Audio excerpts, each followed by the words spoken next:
From the title you can probably guess my personal prospects for the game are very high. As a day 1 PGR player you can probably understand why. I've seen the game grow a lot, and Crow keeps finding new and awesome ways to create things that are just badass. I don't doubt we'll see that in Wuthering Waves. But how will we see the limitless potential? Well, let me tell you what I think.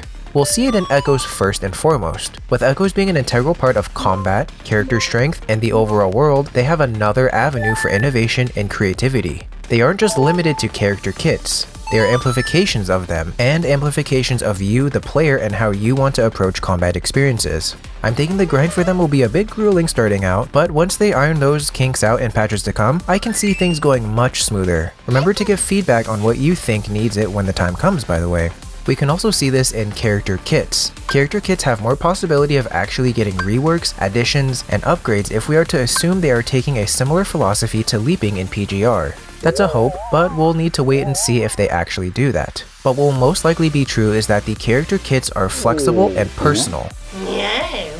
Meaning they are separate from other systems where the kit is put almost secondarily. The most understood comparison for this would be how reactions are a primary battle system which dictates how you play in Genshin Impact. You care about getting melts, vapes, or dendro bullshit. Wuthering Waves doesn't have that, so you're free from those limitations. You're gonna care more about understanding the character's personal core passives and how characters will support one another with their intro and outro skills. Not only that though, but character kits with the Forte system and intro and outro skills could create some really uniquely Kuro smooth gameplay loops, which are some of the most satisfying. Lastly, the requirements could get more complex or have variability in core passive activation, similar to how Alpha Crimson Weave has many approaches for playing her. Not only that, but the world is an ever-expanding one, like my ever-growing appetite to breed number 21.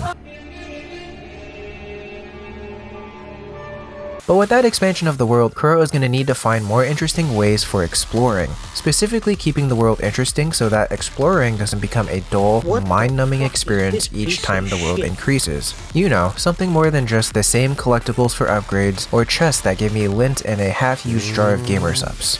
We'll cross that road when we get there though, and for now I'm placing the inflation world fetish as a positive. But what do you guys think? I wanted to make this as my pre-release mindset going into Wuthering Waves, and why I'm feeling optimistic on the game. Like, comment, and sub if you want. And of course, I appreciate you. Thank you for letting me take your time, and be safe out there.